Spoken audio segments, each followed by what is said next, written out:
The resolution was already on the board when I took my seat. Article 9, Subclause 4. Formal expungement of a member species from the Interstellar Compact. Deletion of seat, archive, treaty obligations, and recognition. The Verath clerk read it without inflection, the way you read a maintenance schedule. Behind me, the 7 tiers of the conclave filled their seats in the unhurried manner of bodies that have never once been surprised by their own decisions. I had been Earth's senior envoy for 19 years. I had sat in that chamber through trade disputes, border demarcations, 2 censure votes against minor species, and 1 full expulsion, the Cathali, 11 years prior, for what the conclave called chronic destabilization. I knew the room's rhythms. I knew when a vote was theater and when it was settled before the doors opened. This one had been settled for months. Director Verath of the first tier leaned slightly forward. She was the oldest serving director on the conclave. 400 years, by their reckoning, and she had the particular stillness of someone who has spent centuries being correct. The delegation from Earth, she said, has been notified of the terms. The record will reflect that notification was received and uncontested. Across the aisle, Ambassador Lyra Osi set her stylus down on the table. She did not look up. The tally will proceed, Verath said. It did. 7 founding species, 7 directorial votes. The board lit in sequence: Verath, Solen Reach, Karundi, the Twin Conservancies, and the rest. Each confirmation arriving with the soft chime the conclave used for administrative business, not for the weight of war or treaty. They had calibrated that sound deliberately. This was housekeeping. This was tidying a roster. I watched the board. I had done the arithmetic months ago, and the arithmetic had not changed. When the 7th chime sounded, Verath folded her hands. The resolution passes. The species designated Earth is hereby expunged from the Interstellar Compact. Its seat is dissolved. Its archive is sealed pending transfer to historical record. Its treaty obligations are null. She glanced toward our table, not unkindly, in the way you might glance at a piece of furniture you are about to have removed. The delegation may withdraw. Ambassador Osi stood. She gathered her documents, 3 folders, a binding, the small leather case she carried to every session, and she stacked them with the same unhurried precision she brought to everything. I stood beside her. The 2 junior attachés behind us did the same. No one at our table said a word. We walked the length of the chamber floor, past the clerk's station, past the holographic display still showing the resolution text, past the curved front tier, where Verath watched us with the patience of someone who has seen this before. The marble floor was cold under every step. The dome above us was vast and bright. The glass panels letting in the pale daylight of Verath stations, orbital position, the sky outside a deep, still blue. I was 3 steps from the door when I heard the first sound from the upper tiers. Not a voice. More the quality of a room changing.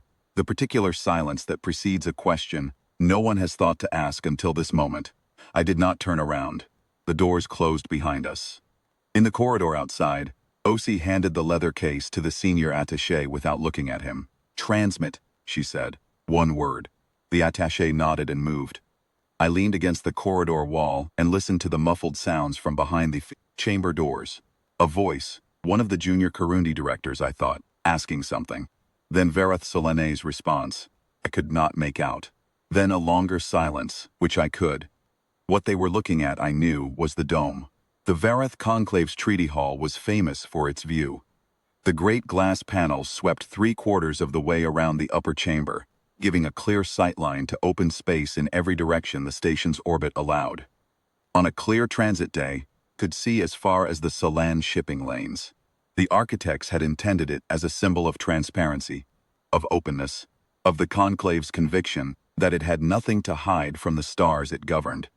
It gave an excellent view of a fleet, not our fleet. Earth had no fleet, not in any sense the conclave would have recognized 18 months ago. What hung in formation beyond the dome's glass was the assembled presence of the compact of the expelled. 6 species, the Cathali among them, along with the Marvith sovereignty, the Durith Reach, the Indara collective, 2 others. The conclave had quietly removed from its roles over the preceding 40 years, for the same reasons it had just removed us: fractious, too difficult, too much their own thing. We had spent 11 years finding them. OC had spent 11 years building what came next. The fleet was not large by Verath standards. It did not need to be. It needed only to be visible and present, and already assembled before the session, which it was, because OC had timed the transmission to arrive at the moment the seventh chime sounded. The Compact's formation hung in the daylight beyond the dome, patient and unhurried, the way OC brought patience and lack of hurry to everything. I heard the chamber doors open behind me. A junior Verath aide, young, by their standards perhaps 60 years, stepped into the corridor.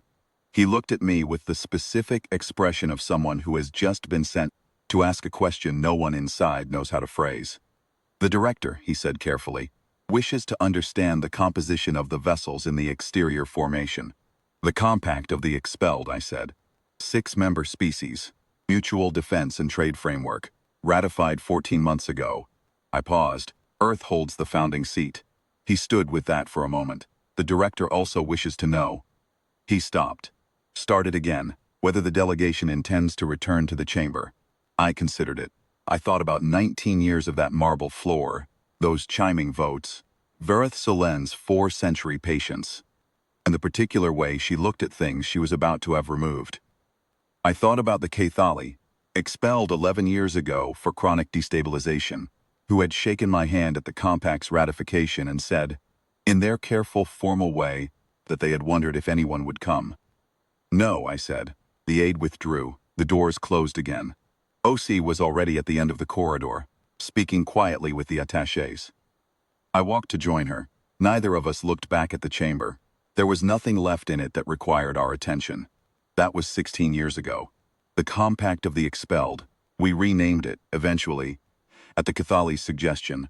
They felt the founding name carried the wrong kind of weight. Has 31 member species now. The Verath Conclave has opened 3 rounds of normalization talks. We have attended 2 of them as a courtesy. The third is scheduled for next year. Verath Solissa retired 8 years ago. I am told her successor is younger, by their reckoning, somewhat more careful about what she assumes a room already knows. I do not hold the conclave in contempt. I have spent too long in that kind of work to hold anyone in contempt for a mistake that comes, at bottom, certainty, from the long habit of being the largest thing in a room, and forgetting that rooms can change. They looked at Earth and they saw what they had always seen. A fractious, difficult species that did not know its place, that had not yet learned to be grateful for the seat they had been given. They were not wrong about what they saw. They were wrong about what it meant. I think about the moment the last chime sounded, and OC set her stylus down. She had known for months. She had known before I did, before the resolution was drafted. Before Verath Solen folded her hands with the patience of someone who has never been surprised. OC had read the room the way I had never quite learned to read it. Not for what was being said, but for what was being assumed. And what the conclave assumed, to the end, was that we needed them more than they needed us. We walked out through those doors and we did not say a word, because there was nothing left to say. The fleet was already there. The compact was already signed. The only thing that remained was the moment the conclave looked up and understood the shape of what they had just voted for. I have been in that room 100 times since, in various configurations at various tables. I have watched other delegations rise and gather their documents and walk toward those same doors. I always watch to see if they look back. The ones who have already built something never do.